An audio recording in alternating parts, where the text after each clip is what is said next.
What if I told you there's a martial art out there designed not just for self-defense, but for, well, for absolute dominance? A system that doesn't just teach you moves, but claims to have cracked the code on the geometry of violence itself. Today, we're diving deep into Tetsuryoku-Ryu. Now, this isn't just some catchy tagline they put on a poster.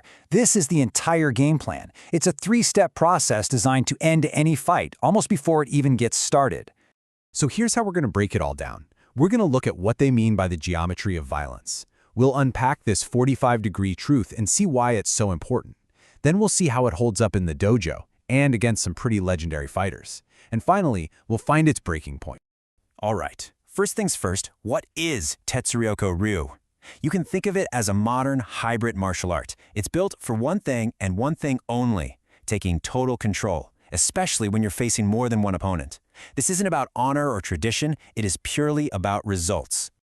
Yeah, you heard that right. Forget about learning 1,000 different complicated techniques. The entire system, every single move, every strategy, it all revolves around exploiting this one specific geometric angle to win, and win fast. Okay, so how in the world does one simple angle become the foundation for a whole martial art? Let's peel back the layers and unpack the mechanics, because this is where it gets really interesting and, honestly, pretty wild. The secret sauce, the absolute core of this whole thing, is a principle called kuzushi. Now, this isn't just tripping someone or pushing them over. Oh no. It's the art of basically short-circuiting your opponent's body by using their own strength and momentum against them. You make them structurally unstable, like a rag doll, before you even think about throwing a punch. So these four techniques are basically the engine that makes the whole system run. First, you've got irimi, which is your 45-degree step to get out of the direct line of attack. Then you use tenkan to pivot and redirect all that incoming energy. Tachikomi Chikara is where you apply those pushes and pulls to get the kuzushi, the off-balancing. And only then, when they're completely helpless, does the final devastating strike land. It's a beautiful, brutal chain reaction. And this slide really hits on the huge difference in philosophy here. You know, think about something like Miyagi-Do karate. It's all about patience, defense. You wait, you block, then you counter. Tetsuryoku-Ryu is the polar opposite. It's all about being proactive. You move in at that 45-degree angle to shatter their balance as they're attacking, which means their blocks become totally, completely useless. Okay, the theory sounds amazing, right? Almost too good to be true. But does it actually work in a real fight? Let's jump into some combat simulations and see how this geometry holds up when the pressure is on. So for our first test, picture this, a straight-up, no-holds-barred deathmatch. We've got 10 Tetsuryoku-Ryu elites on one side and 10 super agile, Foot Clan-style ninjas on the other. The setting, a huge, empty hall. It's hand-to-hand only. Let's see what happens. And the result? It wasn't even a fight, it was a demonstration. A flawless victory. I mean, you can see it right there in the numbers. 10 ninjas went in, and 0 walked out. Their straight-line, aggressive attacks were just perfect bait. The practitioners just stepped offline, used their momentum to pull them into each other, and completely dismantled the squad without taking a single loss. Just a masterclass in control. All right, so what if we crank up the chaos? How about a three-way brawl in a slick, rainy parking lot? 10 of our Tetsuryoku-Ryu fighters go up against the 10 best from Cobra Kai and the 10 best from Miyagi-Do.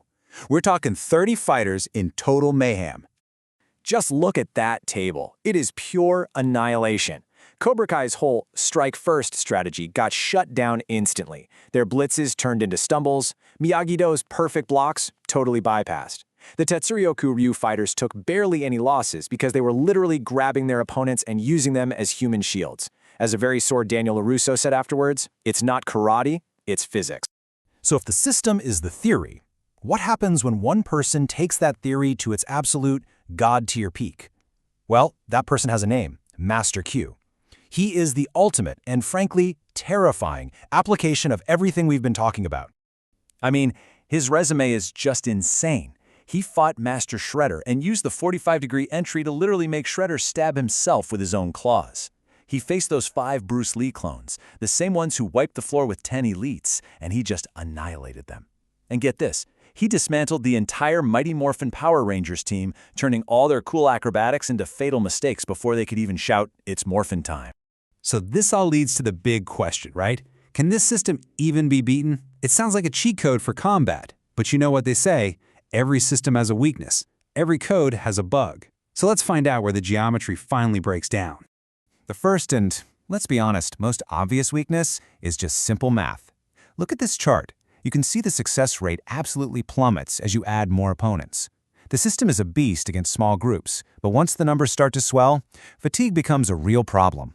All that constant pivoting and redirecting burns a ton of energy, and eventually even the greatest master gets buried by a big enough swarm. And that brings us back to that fight. The 10 Tetsuryoku-Ryu elites versus the 10 Bruce Lee clones. This one is super important because it shows another critical weakness, even when the numbers are perfectly even. Yeah, a total loss for Tetsuryoku-Ryu. So why did they lose? Two things: superhuman speed and Jeet Kune Do. The clones were just too fast and too adaptive.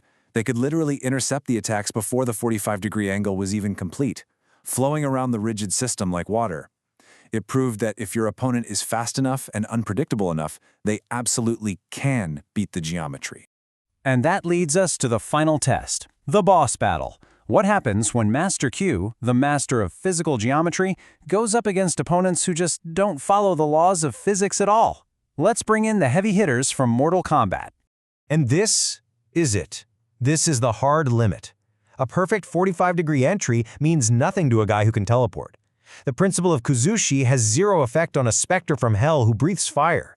To his credit, Master Q fought like a demon. He even took out guys like Goro and Johnny Cage, but he was finally overwhelmed by godly lightning and netherrealm spam. He's still mortal, and that was a fight against the supernatural. But let's take a step back and really think about that. Yes, the system has limits, but the fact that a mortal man using nothing but physics and geometry came this close to defeating a thunder god and his team of immortal warriors, well, that tells you everything you need to know about how terrifyingly effective this art really is. So I'll leave you with this to think about. When it all comes down to it, in any ultimate conflict, what really wins? Is it perfect, calculated strategy that exploits the laws of the universe? Or is it just raw, unpredictable, overwhelming chaos?